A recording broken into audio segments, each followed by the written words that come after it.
Hey guys, my name is Ravi and welcome back to your own channel all in one.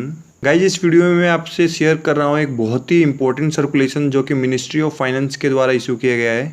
Guys, ministry of finance ने 13 जुलाई 2020 को एक circulation निकाला है जिसमें पिछले 5 सालों के रिटर्न के लिए रिलैक्सेशन दी गई है। इस सर्कुलेशन के थ्रू 2015-16 असेसमेंट ईयर से लेकर 2019-20 असेसमेंट ईयर के ITR के लिए रिलैक्सेशन दिया गया है। तो गाइज, ये बहुत ही इंपॉर्टेंट वीडियो होने वाली है, तो इस वीडियो को अंत तक जरूर देखें। अगर आपने चैनल को सब्सक्राइब नहीं किया है तो चैनल को सब्सक्राइब कर लें। तो चलिए स्टार्ट करते हैं आज की वीडियो।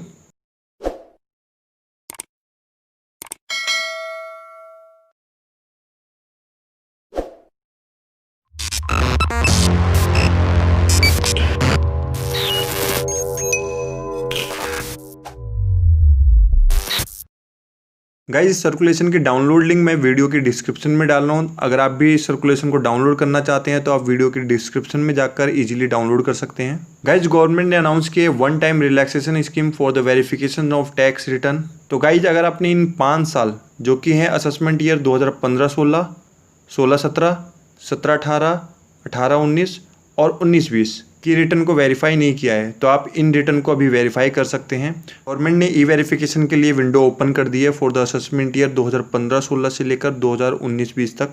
गाइज, आपको पता होगा कि ITR अपलोड होने के 120 दिन के अंदर अंदर ITR को वेरीफाई कराना जरूरी होता है। अगर आपने ITR 120 दिन के अंदर वेरीफाई नहीं कराते हैं तो वो जो आपने रिटर्न अपलोड की है वो इनवैलिड मानी जाती है। गाइज, अगर आपका रिटर्न ई-वेरीफाई ना करने के कारण इनवैलिड हो चुका है तो गवर्नमेंट ने आपको एक और चांस दिया है ई-वेरीफाई करने के लिए, तो आप ई-वेरीफाई करके अपने इनवैलिड रिटर्न को वैलिड कर सकते हैं। गाइज, इस 6 मेथड्स का यूज़ करके आप ITR को वेरीफाई करा सकते हैं। पहला, थ्रू आधार OTP वेरीफाई कर सकते हैं। Second, by logging into e-filing account through net banking. Third, EVC through bank account number. Fourth, EVC through demat account number. Fifth, EVC through bank ATM। या sixth, by sending a duly signed physical copy of ITR-V through post to the CPC Bengaluru. Guys, second paragraph में government ने ऐसा करने का purpose बताया है कि उन्होंने ऐसा क्यों किया। तो गाइज, उन्होंने जो रीजन बताया उसमें कहा गया है कि उनके पास large number of electronically filed ITR still pending है फॉर द वेरिफिकेशन। का मतलब है ITR फाइल तो हो चुका है बट वो रिसीव नहीं हुआ है और ना ही ई-वेरीफाई किया गया है। गाइज, अगर ITR-V रिटर्न फाइल होने के 120 दिन के अंदर डिपार्टमेंट को नहीं मिलती या फिर ई-वेरीफाई नहीं होती तो आपने जो रिटर्न फाइल की होती है वो इनवैलिड हो जाता है।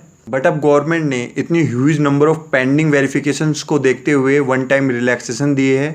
अगर आपका भी कोई असेसमेंट ईयर 15-16, 16-17, 17-18, 18-19 और 19-20 की रिटर्न वेरीफाई नहीं हुई है तो आप भी 30 सितंबर 2020 तक इसको वेरीफाई कर सकते हैं। गाइज, यहाँ पर बहुत ही इंपॉर्टेंट और ध्यान रखने वाली बात यह है कि ये रिलैक्सेशन सिर्फ उन्हीं को दिया गया है जिन्होंने अपनी रिटर्न फाइल कर दी थी with in the time allowed under section 139। अगर आपने रिटर्न अंडर सेक्शन 139 में अलाउड टाइम के बाद फाइल की है तो यह रिलैक्सेशंस आपको नहीं मिल पाएगा। तो चलिए एक बार मैं आपको सर्कुलर की लैंग्वेज पढ़ के बता देता हूँ।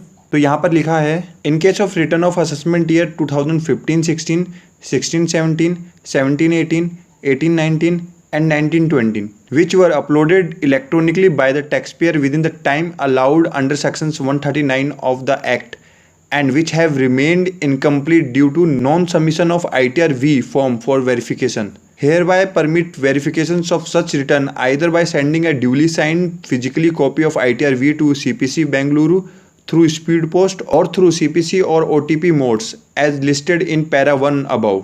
Such verification process must be completed by 30th of September 2020.